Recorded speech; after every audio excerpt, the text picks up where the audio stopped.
लिए दिलचस्पी का बायस होगी। नाज़रीन कराम, हज़रत शेख सरीनी रहमतुल्लाह अलैह से मनकूल है कि हजूर सैयदना गौसे आज़म रहमतुल्लाह ताला अलैह ने फरमाया कि जब मैं बगदाद छोड़कर बियाबानों में रहने लगा तो शयातीन इंसानी शक्लों में आते और वो हर किस्म के असला से लैस होते। वो मुझसे जंग करते और मुझ पर आग के शोले बरसाते थे। मैंने अपने दिल में इनसे लड़ने के लिए हौसला, हिम्मत और जुर्रत पाई और हर मैदान में साबित कदमी का मुजाहरा किया। हाथवे गैबी से मेरे लिए नदा आती, ए अब्दुल कादर उठो और इनका मुकाबला करो, हम तुम्हारी मदद करेंगे। चुनाचे जब मैं उनका मुकाबला करता तो वो फरार हो जाते। एक शैतान ने मुझसे कहा कि ये जगह छोड़कर चले जाओ, मैं तुम्हारा बुरा हाल कर दूंगा। मैंने आगे बढ़कर उसके मुंह पर तमाचा रसीद किया जिससे वो उल्टे पांव भाग गया। मैं लाहौल वाला कुवत पड़ता और शैतान जल राख हो जाता। हजूर सैयदना गौसे आजम रहमतुल्लाह अलैह फरमाते हैं कि एक दिन एक नहायत बदसूरत शख्स मेरे पास आया और कहने लगा, मैं इब्लीस हूँ। आप रहमतुल्लाह अलैह ने मुझे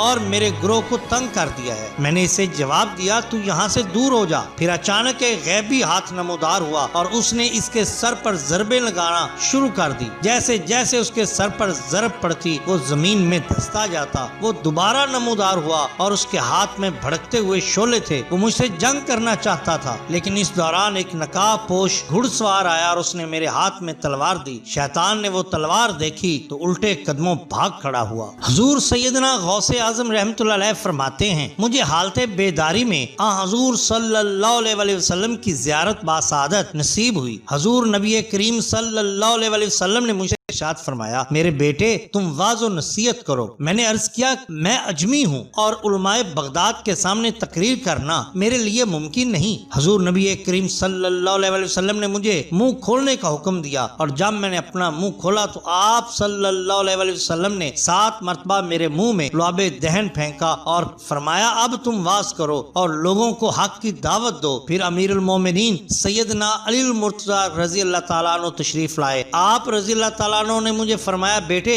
अपना मुंह खोलो। मैंने अपना मुंह खोला तो आप रज़ी अल्लाह ताला ने 6 मरतबा मेरे मुंह में लुआबे दहन दिया और फरमाया कि वाज़ो नसीहत करो। मैंने दरियाफ्त किया, आप रज़ी अल्लाह ताला ने मेरे मुंह में 6 मरतबा लुआबे दहन दिया, जबकि रसूल करीम सल्लल्लाहु अलैहि वसल्लम ने 7 मरतबा। हजरत सैयदना अली मुर्तज़ा करमल्लाहु वजहुल करीम ने फरमाया कि मैंने हजूर नबी करीम सल्लल्लाहु अलैहि वसल्लम के अदब की वजह से ऐसा किया। फिर हजूर नबी करीम सल्लल्लाहु अलैहि वसल्लम ने मुझे खिलत पहनाई और फरमाया, ये तुम्हारी वलायत की खिलत है और ये अक्ताब औलिया के लिए मखसूस है। हजूर सैयदना गौसे आजम फरमाते हैं कि इस वाक़या के बाद अल्लाह अज़्ज़ा व जल ने मुझ पर अपने बेपनाह फ्यूज़ो बरकात नाज़िल फरमाए और मेरी ज़बान में तासीर अता फरमाई। मैं जिस शख्स को भी दावत हक देता वो मेरी दावत को रद्द न करता और मेरे वाज में लोगों का एक हजूम मौजूद रहता। इस वाक़या से कबल मेरी महफिल में सिर्फ चंद लोग बैठा करते थे। बाद अज़ा कुतुब, अब्दाल, मलाइका, जिन्नो इंस बड़ी तादाद में मेरे वाज में शामिल होने लगे। सुबहान अल्लाह। रवायत है कि सैयदना गौसे आजम रहमतुल्लाह अलैह एक बार दरिया के पास से गुजर रहे थे। इस दौरान चंद औरतें पानी भरने के लिए आईं और वापस जाने लगी, लेकिन एक बुढ़िया ने अपना बर्तन भरकर जमीन पर रख दिया और दरिया के किनारे खड़े होकर रोने लगी। आप रहमतुल्लाह अलैह ने उसकी हालत देखी